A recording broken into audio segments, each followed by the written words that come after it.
Joe Feeks, editor of Poultry Health Today, and with me is Brett Lumpkins. He is Director of Nutrition for Southern Poultry Research in Athens, Georgia. Brett, it's great to have you here. Thanks for having me. Now, Brett, as a nutritionist, I mean, your services are in high demand, I would think, in the poultry industry.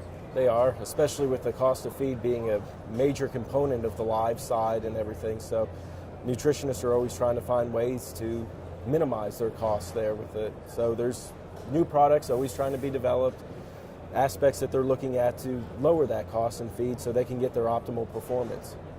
Now, let's talk about gut health. And I realize that your focus is nutrition, but there's more of a demand today for poultry raised without antibiotics.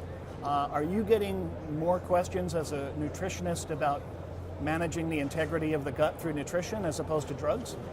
We are. It's most definitely a big push now. There's several things.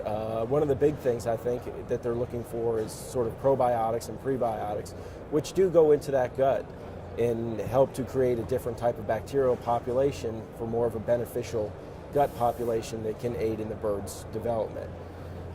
There's a large array of things that occur within the gut of the chicken. I mean, it ranges not only from that bacterial population, but also what they're being fed and the ingredients. So there's much to take into consideration.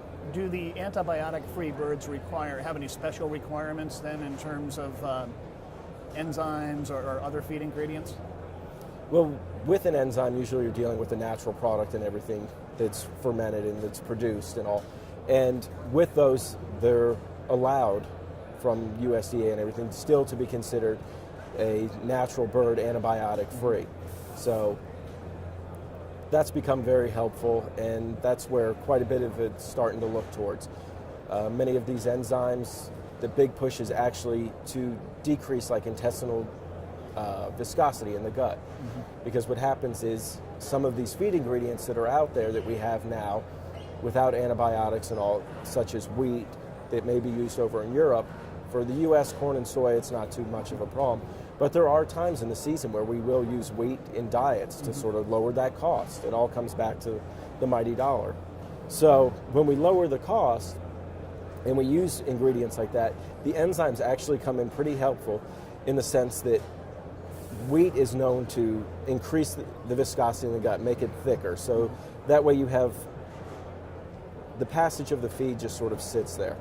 So it doesn't move as quickly, and it allows more time for negative bacteria to sort of grow and proliferate, which has a negative impact on that bird's performance. But certain enzymes that are out there, NSP enzymes, such as xylanase, which works well with the combination of wheat in a diet. So in doing so, it increases that gut passage. So the viscosity is decreased, and it allows for the negative bacteria not allow for a place of it to grow, and it just increases. Now, your business partner, Greg Mathis, is known throughout the world as a coccidiosis specialist. Yes. You guys must have a lot of conversations, I would think, about managing coccidiosis. I mean, he's coming at it more from the anticoccidials and vaccines, but you're probably taking more of a nutritional approach. What have you learned from each other? Well, I've learned that coccidiosis is a major problem in the poultry industry, and it always will be. Unfortunately, there's not as many professionals out there that understand coccidiosis, so the few that are there, we really have to take advantage of their knowledge with it. And from that, we see that how they're fed and the impact on the litters, because certain feeds can also affect the litter, and with that you may have a more damp or wet litter that allows for the proliferation of more coccidiosis. It goes back to some of the enzymes from what we've talked about and discussed, some of those NSP enzymes, because they actually will work in the gut and they allow for the excreta not to be so wet, so that way the litter's a little drier and you don't have quite the growth rate of the coccidiosis that would affect the birds and all in that.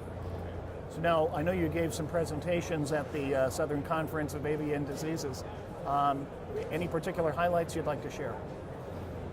Well, from what I've seen, most of where the industry is going, looking at antibiotic-free, and because I believe that's just going to be the next step. It occurs in Europe. What happens over there follows us over here. And with that, we have to take into consideration what items can we use to sort of wean ourselves off of antibiotics.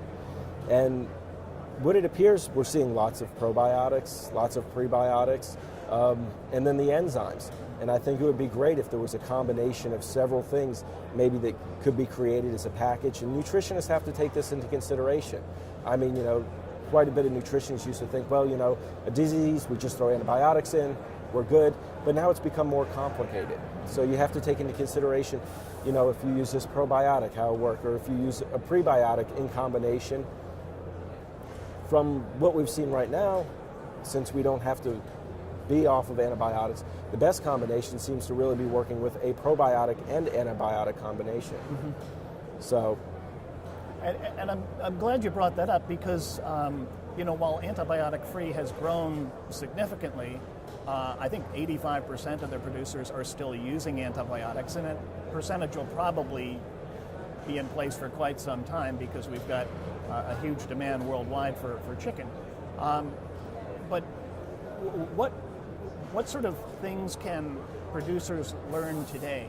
The producers who are using antibiotics, can they learn anything from the producers on the antibiotic-free side of the business in terms of nutritional inputs and so forth? They may, just from the fact that it is very new in a sense, because since the 50s or so we've been using antibiotics in the feed. So it's something that's well established and that we're just used to.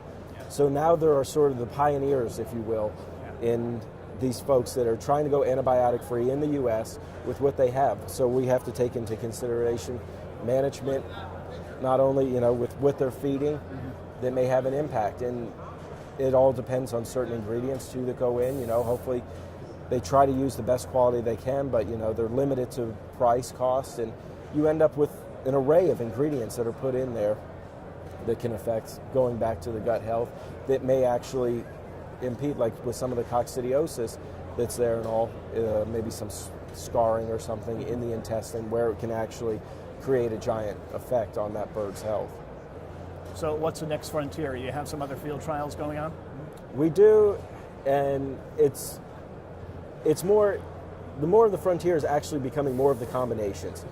Just trying to get all of these things to work together and see how they function, what the best benefit is without losing, making sure there's no negative effects occurring there between other products and all. So, but that seems to be probably where we're looking at right now. And I know in the talks that we just had, there was quite a bit just with using several different enzymes together, where before we would look at just phytase before when it was an issue, and then there was an NSP enzyme, and now we're going to using a combination of several different enzymes in there. Well, it's going to be an interesting story to follow, and I appreciate your sharing your experiences with us today. We've been talking to Brett Lumpkins, who's Director of Nutrition, Southern Poultry Research, Athens, Georgia. Thanks again, Brett. Thank you. My pleasure.